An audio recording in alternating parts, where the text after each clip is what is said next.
This is WYFF News 4 at 11. With all eyes on South Carolina tonight, the results of the Republican presidential primary are in. Less than a minute after the polls closed in the state, the AP declared former President Donald Trump as the winner. WYFF News 4 is your home for Commitment 2024 coverage this election season. Tonight we have live team coverage from the upstate to the low country, bringing you the latest from the campaign trail and how it impacts you at home. So let's take a look at tonight's results. You see them there with 89% of the reporting in. Donald Trump is at 60% of the vote, and Nikki Haley is at 39%. We begin our team coverage in Columbia. Jane Roblo is following the Trump campaign and she joins us live. Jane? Well, Carol and Nigel, as you said, that there was no real surprise that Donald Trump was the winner. Every poll had him leading Nikki Haley by wide margins. But the surprise really is what Nigel mentioned earlier. It was the timing of everything. 1 minute after the polls closed, the Associated Press declared Donald Trump the winner. And then another surprise is that within 5 minutes, Donald Trump and his broad team of South Carolina elected officials supporting him, also some of his family members, had already taken the stage. The former president thanking his supporters, saying, "We have doubled the number of votes ever received in South Carolina." And then he spoke to the top concern that voters have expressed, promising to secure the borders and to make America safe again. We have a country that is a failing nation, but we're not going to have a failing nation very long. We are not going to allow this to happen. We love our country. We love it dearly. We're going to fight for our country. We're going to fight for our rights. We're not going to let this go on because it is not sustainable by any country. And Trump says he is now on to Michigan to campaign and that he's looking forward to Super Tuesday. That's coming up March the 5th, and North Carolina will be one of the states participating in Super Tuesday. Also, one note to tell you about: earlier this evening, I reported that former First Lady Melania Trump was on the stage tonight. Donald Trump actually thanked her from the stage, but she wasn't present. Now, within 90 minutes after Donald Trump thanking his supporters and celebrating here, that's when his opponent addressed her supporters. Let's turn now to Rashad Williams, who is with the Nikki Haley campaign in Mount Pleasant. Rashad? Well, Jane, she may have lost her home state, but Nikki Haley has not lost the will and the fight to carry on the campaign trail. Now, Nikki Haley was extremely clear earlier this week when she said that she would not drop out of this race. She was staying as long as she can. She doubled down on that during her speech about an hour and a half after the race was called tonight.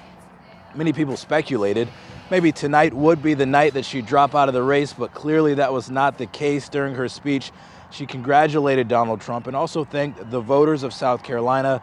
She says this race is about saving the country. This has never been about me or my political future. We need to beat Joe Biden in November.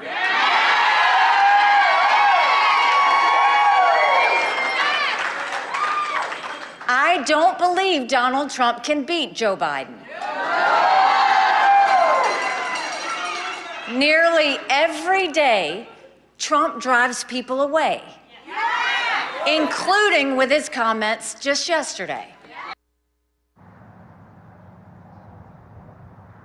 Again, Nikki Haley, just to reiterate, says that she is a woman of her word and she will not drop out of this race. Her next stop is up in the Midwest. She'll make a stop in Michigan tomorrow morning.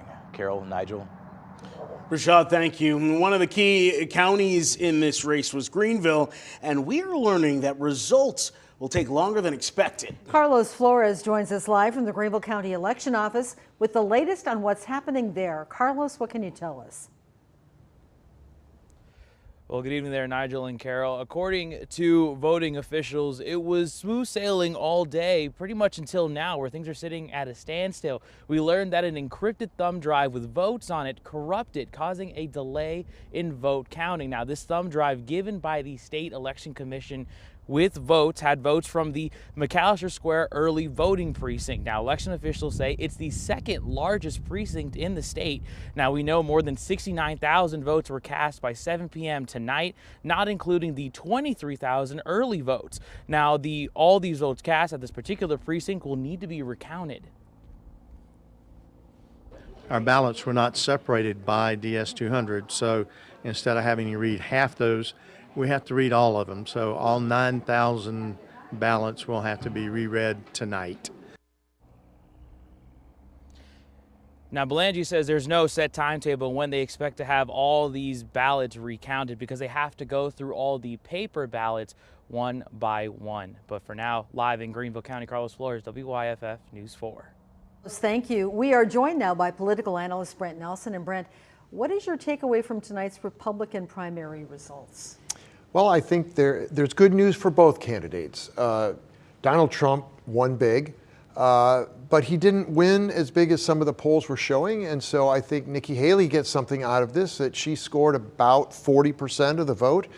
And that's a strong showing for someone who was running in her home state, but in a state that is very much for Donald Trump. It's a Trump state. So she did quite well. And of course, she did quite well with people in urban areas and people in higher education brackets, income brackets, kind of like what she's been doing in New Hampshire and Iowa as well.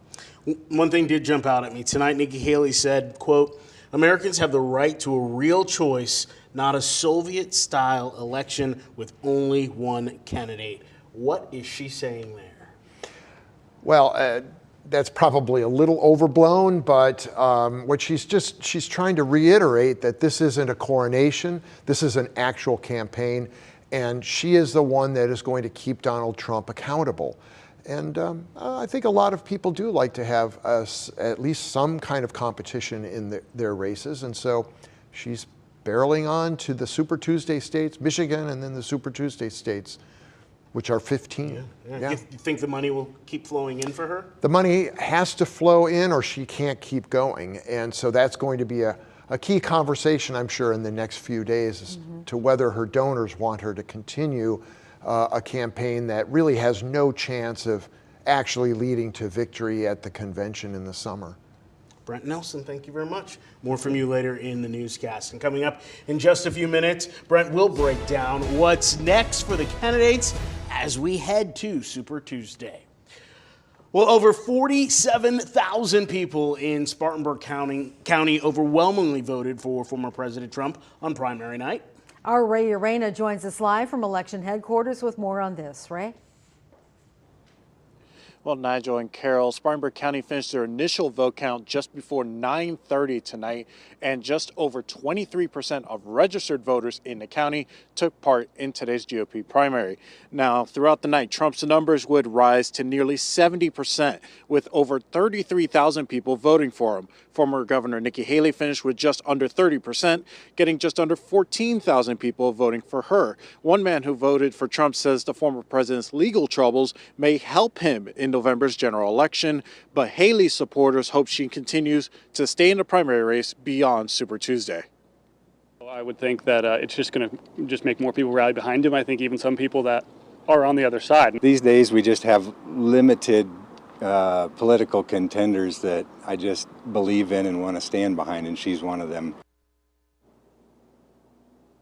And some Haley supporters that we spoke to earlier today say they are undecided as to whether they will vote for the former president should he become the Republican nominee in November. Live in Spartanburg County, Ray Urena, WYFF News 4. Ray. Greenville County GOP party leaders and volunteers gathered at headquarters on Wade Hampton Boulevard tonight to watch the results come in. Our Stephanie Trotter joins us live now. And Stephanie, were they surprised? You know what? They really weren't. Everybody here at headquarters expected Trump to win, but the results came in so quickly that volunteers who'd been working across the county weren't even here yet. As volunteers trickled in, they gathered around the fire pit to listen to the former president's speech. Others shared dinner inside, debating why Nikki Haley would continue to run. And the only reason she would be there is if Trump is in jail. That's the only reason for Nikki Haley to hang around. The county party chair says her team will celebrate tonight, but dive back into work first thing Monday morning. Because remember, for us, we've got all of these House, Senate races, county council. So for us, there's a lot more work to be done. Deadlines for local and state seats as well as county council will start hitting within the next 2 months. Reporting live in Greenville County, Stephanie Trotter, WYFF News 4. Stephanie, thank you. There were several questions on today's ballot to give the Republican Party a better sense of where to focus their efforts. These were non-binding questions. The first is if a law should be changed to allow voters to register with a political party of their choice. 73% said yes. The second is if the state should adopt reforms to increase accountability and reduce conflicts of interest when electing judges. Again, yes at 91%. Finally, if Republicans should push for legislative changes to the way financial damages in a lawsuit are paid out, and you could see there, 88% said yes.